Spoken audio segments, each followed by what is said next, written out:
There you go. You saw the graphic right there. Today marks President Obama's 1,000th day in office. So how's he doing? What do you think? All right. What do the people on TV think? Jonathan Collegio is the Director of Communications for American Crossroads and former press secretary for our NRCC, and he joins us screen left. Meanwhile, screen right, David Mercer is a Democratic strategist. They are here to give us the grades. Good morning to both of you. Good morning, Good morning to you, Steve. All right, Jonathan, let's start with you. Overall, what kind of a grade would you give President Barack Obama? I would give him a D, and I think that that's actually pretty generous. If you look at the way the president sold his first jobs and stimulus package back in 2009, by his own standards, he has failed. When they passed that package back in 2009, they promised a 6.5% unemployment rate by October of 2011, and we're really now at a 9.1% unemployment rate, 14.9 million Americans out of work, millions more are in part-time employment. It's very, very difficult to look at that record and to give him anything higher than a D, I believe. Well, maybe for you. Let's look on the bright side of things with David. David, what kind of a grade would you give the president on this, the 1,000th day of his administration? I wouldn't be trying to avenge some grades I got from my professors back years ago, and I'd give them a B+. And the reason for that, that's on average the GPA, if you will.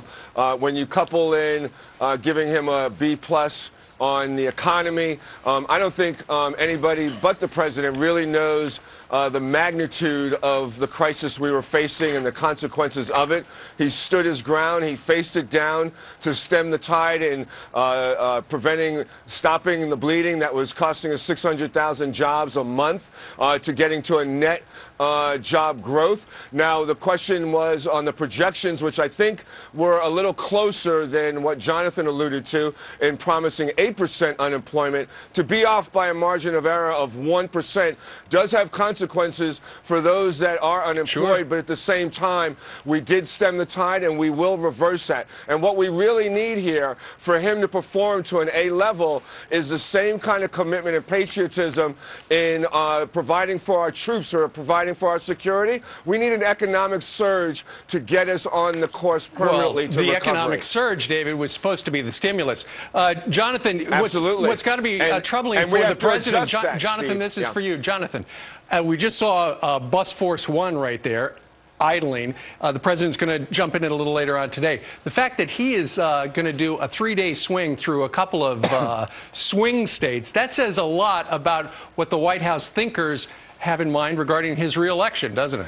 I think it also says a lot about this second stimulus plan that he's proposed. I mean, this is less of a jobs bill, I think, than a re-election strategy, and he has to go to states like North Carolina and Virginia, states that he won in 2008, and try to resell this new jobs plan. Now, the problem is that the difference between the current jobs bill and the first jobs bill, very, very similar types of legislation. The difference is that this one just has a very, very large tax increase attached to it. So when you look at all of these things lined up, over 10% unemployment in North Carolina, this is a president that's going to have a very, very difficult time making the case because he just has very little credibility on the economy, given all of the big promises that he made regarding the first jobs bill. Sure. The second thing to look at really is the incredible amount of debt that's been added to the national debt on the president's watch in the last 3 years. It's a very, very difficult case to make on the economic side. All right, real quick, David, rebuttal.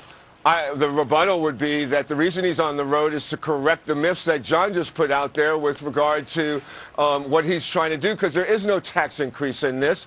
It has to do, in fact, with a tax cut extension to the middle class to put more money in their pockets, to provide incentives for small business to hire again. And just like we had to make adjustments in a surge both in Iraq and Afghanistan, and we came up with the resources to do it, we need to do the same thing for the middle class. And he will succeed in doing that. Very good. We're going to have to end it right there. I give you both an A for a good debate so early on this Monday morning. Good being with you. Jonathan and David, we thank you very much.